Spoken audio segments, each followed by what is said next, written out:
Çapıqlar üçün çox möhtəşəmdir. Çapıqların bərpası... Yəni, toxuma səviyyəsində yeni deyil. Hüceyrə, hətta hüceyrə səviyyəsində ən kiçik, belə deyək də, nöqtəyə qədər yenilənmə, bərpa baş verir. İstər egzozomlarla, egzozomların kök hüceyrələrdən fərqi odur ki, egzozomlarda canlı hüceyrələr yoxdur. Amma onların da bitkidən alınan, heyvandan və ya ən güclüsü, hər zaman mən onu çox sevib tətbiq edirəm, plasenta mənşəli, yəni göbək ciyəsindən alınan egzozomlar vardır. Bunlarla da əlbəttə ki, prosedurlarımızı aparırıq. Çünki kök hüceyrə ilə egzozomun qiymət fərqi də bir 10 qat qiymət fərqi vardır. Ona görə də pasientlərə bu daha çox sərf edir. Amma bir nüansı dediniz, saç tökülmələrlə bağlı çapıqdan əlavə bir şey dediniz. Orada çünki kök hüceyrə... Dəri səviyyəsində, məsələn, sızanaqlar oraya xırda-xırda. Onları aparır, amma asimetriya, asimetriya da yox.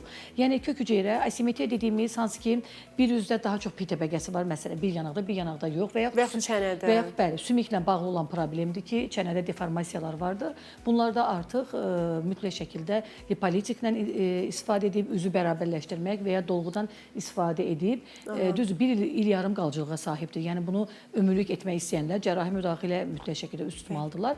Yəni, bunlarda artıq kök hüceyrə asimetriyalarda bir rol oynamır. Hər zaman deyirəm, botoks kimi dərin qırışları açmır, ağız ətrafı çox dərin büküşlər olur. Bəzən bu yaşlılıqla bağlı olur, bəzən dişlərdə uzun müddət dişsiz qalma problemləri ilə, bəzən pasiyentin bir tərəf üstə çox yatması ilə bağlı ola bilər bunlar. Yəni, gündəlik bizim belə deyək, danışığımız, qidalanmamız belə, hətta bir tərəfdə çeynəməni çox edən insanlar vardır, dişlə bağlı.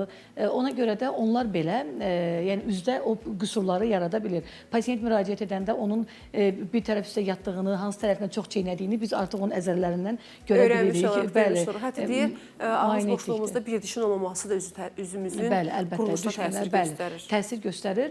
Ona görə də uzun müddət dişsiz qalmamaq lazımdır. Bu həm üzə təsir etmək, estetik cəhətdən, həm də daxili orqanlardan, məsələn, xüsusilə də öd kisəsində, çünki çeynənməmiş qidaların udulması bizim ödümüzdə ilk öncə durğunluğun və bu uzun müddət davam edərsə, hansı ki, sırf cərrahi müdaxilə ilə bərpa olan, yəni öd daşı xəstəliyinin yaranmasına gətirib çıxara bilər. Ona görə mütləq şəkildə, yəni kiçik bir orqan deyib keçməyib, hər bir orqan bizim üçün vacibdir və onu qoruyub saxlamalıyıq və əlbəttə ki, uzun müddət dişi bərpa edə bilməmişiksə, artıq bir problem varsa, onun yəni implantla da əvəz olunması, hər bir şey hazırda tibb o qədər gözəl inkişaf edib ki, hər bir orqan əvəz olunur. Bəli, həqiqətən çox gözəl bir nüanslardır bunlar və ölkəmizdə də artıq orqan transplantasiyası ilə bağlı da çox yüksək inkişaf vardır. Amma öz orqanımızı qoruyub saxlayaq da. Mütləq şəkildə. Vaxtında həkimə görə öz orqanlarımızı qoruyub çatdırmayıq. Mütləq şəkildə qoruyub, saxlayıb. Allahın verdiyi belə bir şey, ən gözəl nemətdir can sağlığımız. Pulsuz, sağlam canımızı zamanında qoruyub saxlayaq. Onun qədrini bilmək lazımdır. Nə soruşun?